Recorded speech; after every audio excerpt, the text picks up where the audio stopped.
Yeah, Cole Hudson. Instagram, Vell Hudson, VellHudson. Name of it again? VellVision. VellVision, Yes, like VEL? Yep, VellVision. VELL. VellVision in the building. Yes, sir. Juke House, motherfucking TK just killed that shit. We definitely at the Juke House, and we gave this brother his first opportunity on stage. Let this be a blueprint for him that he moves forward with his career and truly be successful. What made you start comedy? What made you, because you got your master's, you educated man, you could have done a lot of things, you could have worked for somebody. What made you, the reason I started stand-up comedy, but honest, I got introduced to Eddie Murphy through Keenan Ivory Wayans and hung out with them for years, and then I wound up robbing his brother, Charlie Murphy, for a Rolex. We had a huge fight in Beverly Hills. Huge fight, I almost killed the motherfuckers, and then after that, I somehow, some way started doing stand-up, and the rest is history. And I have been a businessman ever since then, and from that, started managing some of the biggest names in business. I managed Sandra Bullock, Mike Epps, D.L. Hughley, Godfrey Danchma. Started writing songs for different artists from AMG, Bitch Better Have My Money, to Second to None, to the Loonies, I got 5 on it, to Timbaland's first album, and just wrote skits for just numerous people, to the point that, started my own record label, got my own cigar company, got my own jet fuel line, sell jet fuel to Delta Airlines. I've been doing that for the last 15 years. So the jet fuel business is what I'm really proud of, and being a father. So I've just been a businessman ever since. So now I started my own production company to do comedy specials, and I'm doing that every year now from this year on, either Netflix or Amazon. It all depends on what my attorney does. I'm trying to ask you questions that people haven't asked you before. Okay. So what was the events that you did in high school? Well, when I ran track, I ran everything: the 60-yard dash, the 100-yard dash, the quarter mile, the 200, the mile relay. And wound up getting a scholarship to Arizona State. And I went to the Olympic trials in 1984, and boom, rest is history. All right, so it's a saying in comedy, as they say, it takes 7 to 10 years to find your voice. Right. Do you agree with that? How long did it take you to find your voice? You can find your voice, but it still takes so many levels of talent. Like, I watched Chris Tucker come up, and Chris Tucker made it in 4 years. But he made a lot of money, but he fell off fast too, because he didn't have the proper structure to sustain his success. Because he could have been bigger than everybody, because he blew hard. I also saw Jamie Foxx blow up real quick, but Jamie Foxx is one of those people who are just so talented that he really didn't find his niche. What is it? No master of none? Yeah, he's not a master of none. He's just good at so many things, right? So he makes a lot of money, but he's not a superstar. He's just popular. So most comedians in the game, everybody has a different lane. Some people could take 7 years to become a comedian. Depends on what you want in the business. Like, most people want to shoot for TV and film. Well, the kind of man that I am in stand-up, I try to teach guys like you that it's not about being on the TV and in movies. It's about taking your platform and creating your own business. It took me 34 years, but I got it. And the things I'm doing now is things I had planned in the 90s. But the connections that I had, like I was going to start Ruthless Comedy with Eazy-E, but Eazy died. Then I waited years later, and I did a thing with a young man named the Cash Money Millionaires. And I was on the tour with them with Lil Wayne and Juvie. But Baby was so focused on, he was making so much money, no one understood the strength of comedy the way I did. Then I was dealing with 50 Cent, and me and 50, I was going to start the G's of comedy with 50. And you probably see me in 50 Cent video, The Window Shopper, and other kind of stuff. So me and 50, he had a manager at the time who killed himself called, what is his name? It'll come to me, man. I was just thinking about it the other day. Well, they took a whole year to sign a deal with William Morris. But by that time, I was burnt out. I didn't want to do it because he just made me wait too long. Yeah. So I said I would just do it myself. And every day I would wake up, man, for 30-something years, asking when I was going to get the kind of break I wanted. So it was just taking its time, but I just knew deep down in my heart that I was going to get the break that I wanted. And my son told me one day to do the Breakfast Club, and I didn't want to do the Breakfast Club, you know, because I had knew Charlemagne and all them since they was children, pretty much kids. And I'm like, I ain't doing no motherfucking Breakfast Club. So my son, 2 years later, asked me to do it again. And all they wanted was to know about my past, because I had robbed Suge Knight and Puffy and all that. Yeah. Said it was Charlie. Right, and they all wanted to know the story, but I went on there and apologized, and I told people, because comedians would sort of hate if you said something about T.K. Kirkland, somebody would say, oh, did you know he did this or did that? And I never had an avenue to say what was on my mind. So once I did the Breakfast Club, it was over after that, you know. Straight up. Yeah. And Vlad. Like once I did that Breakfast Club, before I got off the elevator, the world was calling me. I swear to Almighty God. Before I touched ground floor, my phone was blowing up all different types of people. So from that, I got a record label. From that, I got a book deal. From that, I got a Netflix special, a cigar company. And I do things once a year. Like when my next album, book come out October. I try not to do too much all at one time. I try not to say too much at one time, because in the Afro-American community, you're considered a liar if you say too much. So all the things that I had planned in the 90s, I'm just stretching it out over the next 10, 15, 20 years if I die. That's the goal. And basically, one of the big messages is contacts, how you communicate with people, how you do business with people. But I got lucky. You know, I just think I took my hustling ways, and I just knew how to approach people, because I was just walking up to people back in the 80s. You know, I walked up to Eazy-E and told him he needed to take me on tour, and they came to watch. I walked up to Bobby Brown. I walked up to Teddy Riley and Guy. And when I sit back and think about what I did, it's crazy. You know, when I toured with Cash Money Millionaires, when I toured with Nelly, Ludacris. And what the great thing about Ludacris was, in 2001, we was on tour. We went to Africa, we went all around the world. We got to Vegas to do a show. And when everybody had got paid except me, I couldn't find a promoter. I was busy. Yeah. So I went to Luda. I said, "Yo, I can't find the motherfucking promoter. We can't do the show." That nigga didn't do that show until we found the promoter 2 hours later. And I always respect Ludacris for that. He shut that motherfucker. He was not going on until I got my money. Straight up. So that was a good thing. I like that. Straight up.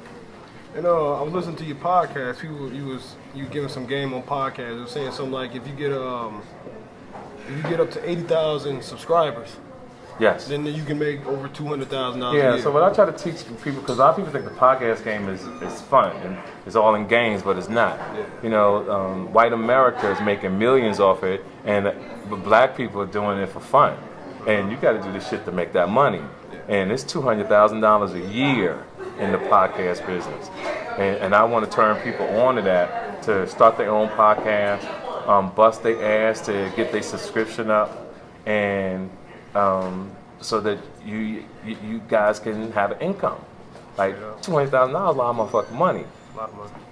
To sit at your house and be on the motherfucking microphone. It's not a 9 to 5. It's not a 9 to 5. That's some fly shit, yo. Yeah. $200,000 a year? It's real nice.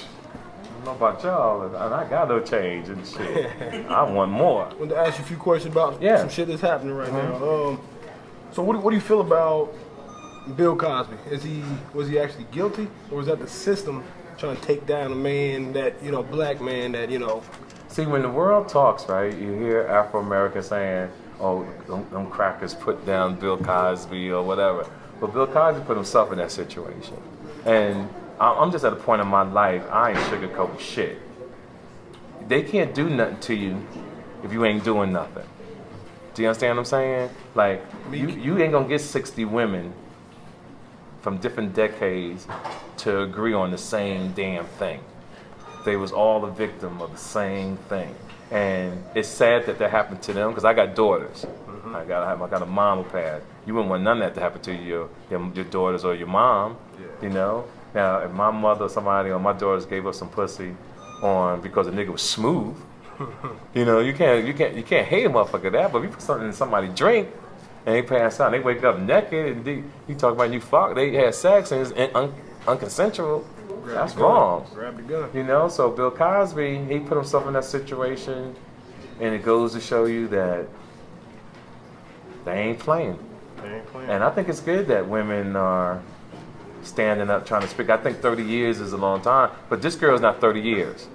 The girl that just got convicted. Yeah, 2004 or something. So her case was really recent compared to the statute of limitation, right? Yeah. So she was the last one. Everybody else that has the time ran out on them. But Bill should have done. I don't think Bill's gonna make it to prison though. I think Bill's gonna kill himself. Think he's gonna kill himself? Man, you ever been to prison? I ain't never been Let to me tell you the difference between jail and prison. It's the difference between state and federal. He's on the state crime. That's not feds. It's horrible in state. If he was going fed like Bernie Madoff, if you have a country club, lobster and steak. Now, if he go to the county, if Bill Cosby goes to the county, nigga, he going to county jail. And that's bad. But it's also set an example to you young guys not to be trying to attack these women and take something that don't belong to you. You can't do these to these girls. Men been getting away with it for years. For years that these women have been in these type of situations and they wasn't believed. And then you got women who took advantage of the system who was liars. So you have to take this on an individual basis. So right now we're just dealing with Bill, and I tell people all day. I was saying I did it in my special weeks ago. I said Bill Cosby going to jail because when they let those other witnesses come in, that was going to be his downfall. And then the climate of #MeToo was bigger than it was last year. Last year, if they'd said not guilty last year, he'd have been done. Yeah. But because it was a hung jury, the DA brought the shit back to trial. By that time, the Weinsteins was in trouble. All the white guys. All the white guys was going to jail. Man, this is bad. You know, and comedy's about timing. Yeah. So on this one, Bill Cosby's timing was bad on this one. Well, I know like y'all came up kind of together or whatever like that. Did you have any relationship? With Bill Cosby? Yeah. Believe it or not, I never met Bill Cosby. Never met him? No, I met Bill Cosby once. I had one. This is before I was even doing stand-up. I was like 17 years old.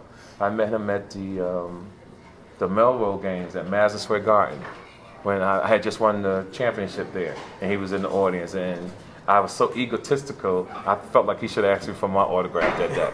Because I had just ran this motherfucker down and won the championship. I was just on some hot shit. I was hot. Kanye. Kanye, he posted, he had a picture posted yesterday. What was it? It was two white guys. And he had the Make America Great Again, and he had the KKK. The guy had the KKK. What is it? The white power sign. What do you like? Is Kanye in a sunken place, or is he? Or what he's saying is kind of right. Where black people try to, we're black, so we should be Democrats. Or here's the thing. I just think every man is entitled to their opinion. We don't agree with Kanye West because Kanye, his reputation up to now is just buffoonish. You can't take him seriously. He's less of a man, and you kind of feel sorry for him to the point that you think he got mental health problems. When you look at him, you kind of think he got mental health problems. But we really don't know. We don't know if he's doing this because he got an album coming out. He got 3 albums. He produced Nas' album. Yeah. He got an album coming out somewhere else. People still go buy his album. They talk shit about him, but they'll still go buy Kanye's album. Well, when you was on Vlad, you talked about, I think it was out in New Jersey. You were supposed to get a street named after you. Yeah, the Kirkland Ave. Yeah, but you said something happened with that or something? Yeah, I was supposed to get a street named after me, Kirkland Ave. They had called me up. They wanted me to fill out the paperwork, but as I got closer to the event, I had bought a couple suits. I invited like 75 family members, and they wanted me to start paying for stuff. Then they wanted me to start saying to pay for something with the street. So to me, it was a scam to get money because if you are giving me something, everything should be free. Yeah. And it wasn't like that. And it really hurt my feelings. It embarrassed me because I went on the Breakfast Club and talked about it. Yeah. When I went on Vlad, I told the truth. Yeah. About what happened. So the guy who introduced me to him was his aunt. I don't talk to him no more, and I don't talk to her. I was really upset about that shit. That was embarrassing. It really was. Word. And it still taught me a lesson that no matter what in life, still do your due diligence on things to make sure things are solid, especially for you on a platform or stage like that. Here in Kansas City, we have a street called Paseo. and they're talking about turning it into MLK. You know, they do that to every street in America. Every street in the hood, yeah. Mm-hmm. So your experiences on Martin Luther King Ave or whatever like that. But here's the difference. Paseo is a boulevard, so Paseo Boulevard is maintained by the city. Okay. A lot of people don't know that. Boulevard means it's maintained by the city. Yes. So I think it's better than just an Ave. Because like I said, they were talking about Truce at first. I don't know if you know about Truce. Yeah. That would be the MLK. Basically, what's your experiences on the MLK streets around the globe? Because usually it's the hood, the worst part of the hood. I don't give a fuck. I don't care. They can name any type of street they want. I don't care. I don't care, fam. No, straight I up. don't care. Martin Luther King, God bless him. You know, God bless him. What can you do? God bless him. All right, last thing. Starbucks. Like I said, they kicked them dudes out, for no reason or whatever like that. And the CEO said the 29th we're gonna close down for racial bias training. Do you think that's good? Should we be happy about that, or is that just something to appease? Something the crisis management team came up with? You said the answer. You said the answer already. And here's the thing about Afro Americans: we kind of bullies, Like we do one thing wrong, and then we want to go shut the motherfucker down and create a problem bigger than what it was. Now the management there was wrong for doing what they did, because the person want to order nothing, they don't have to. It was good somebody was able to record it, because nobody wound up dying. Then you have who's the head of, I guess, crisis management, who felt that was the right thing to do. And I think it's good. It shows that they care, and they do it about white people. It's just that we got to get our own shit. I always go back to get our own shit, get our own Starbucks. Let's try to do our own movies, because even though Black Panther was something that people was liberated on, we still made somebody white $1 billion. And those kids didn't get nothing close to $1 billion. So that's our mindset. We have to really start owning, and that's where as I start owning more things, and I would love to tell the audience the stuff that I own. But because of Afro Americans, they'll hate on the business and won't, because I have to put a white person to act like they running it. Or if I'm putting money up for concerts, I don't go to the concert. I allow people to get my money. I do a lot of stuff that people don't know about. But I have to stay quiet because of my reputation or whatever. And that's what I do. I just go get the money and I just keep it moving. But I'm into teaching guys like yourself, your team, because I got young guys, they white though, who are my production team. And I would love to have Afro-American men that come do the cameras and travel the world with me and get a check, because I pay these guys a lot of money, so why can't y'all get the Bentleys and the houses and travel? So that's just the way I think. Straight up. That's the way I think. Because I always tell people all the time about Martin Luther King, how I felt like he gave the wrong speech. I felt like he should have said to me, I have a dream, bosses talk to bosses. Let me tell you a story about Black Wall Street, Tulsa, Oklahoma. You ever heard of Black Wall Street? Yeah. So the fans listening to watching the show, you go Google Black Wall Street, and it's the blueprint of how America would have been if the Ku Klux Klan and the terrorists did not destroy Tulsa, Oklahoma. We had our own bus system, we had our own airplanes, we had our own hospitals, the doctor, everything was on, and America they destroyed it. History, though. There was a time I used to say there was no such thing as racism. I used to always say a motherfucker don't like you, which is still the same thing. But Afro-American men in this world have been so great that we have put fear in mankind since the beginning of time. And what people don't know is that pretty much black people invented a lot of shit, and white people stole shit from us. And this is the reason why they came up with the patent. It was an Afro-American man who created the patent. Oh, really? Yes, I forgot his name because I'm bad with remembering names. But he created the patent to help people not get their things stolen from them. And they've been doing it since the beginning of time. That's crazy. I appreciate your time. You got anything you want to plug? Listen, everybody, to a young man doing this thing. I'm glad that I was able to take the time out of my busy schedule, because I'm tired. I gotta get up early in the morning. But if you see this before this weekend, I'm at Tommy T's in Sacramento. Get your tickets, baby, because you already know how we're gonna do that up in Rancho Cordova in Sacramento, California. Then next Sunday, you're gonna catch me in the city of brotherly love, Philadelphia. Me and Meek Mills is gonna hit the stage, and we're gonna turn this motherfucker out like the way we do. And then summer, and follow me on Instagram at TK_Kirkland. If you don't know how to spell Kirkland, it's KIRKLAND, like the Costco brand, the water, all that type of shit. And to my man, wish you the best. To the staff, wish you the best. To the club, to security, to the Muslim man walking with a limp. We want to give him a shout out to the management with the nice titties. May God bless her. To the whole staff and the whole building. You know, to everybody. To the lady with the big calves right here. All the good stuff. You know, we rolling.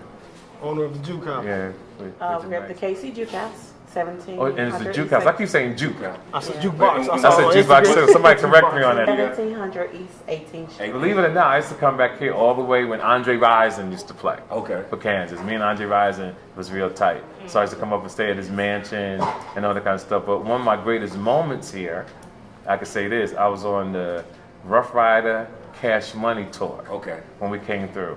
And there was a gentleman, I used to give the mic out to the audience, to people to sing or to rap. So this one day I'm on stage and I'm telling people if anybody could do blah, blah, blah. And this gentleman comes to the stage. And he said, yo, I'm this rapper, blah. I said, yeah, right, whatever. I gave some other people a chance to go on. And then I let I brought him actually up on stage.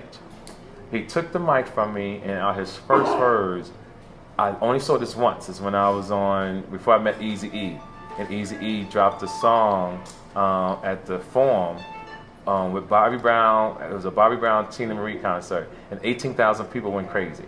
On this particular day in Kansas City, I saw the same thing, and the brother name was Tech Nine. Tech Nine. I didn't know who he was. That's crazy, man. Tech Nine turned this motherfucker out, brother. And I was a witness and actually witnessed that. And I gave him the mic. He went on stage, and the city went insane. That's crazy. And that's my greatest moment here in this city. That's the truth. I want to appreciate my man TK Kirkland. Appreciate Kevin Rowe putting me on the show. Juke House for letting us in here. And yeah. And we wish you the best, man. Don't you ever give up, yo. That's all. That's my advice. Don't ever give up. And whenever your time comes, it comes. Appreciate it.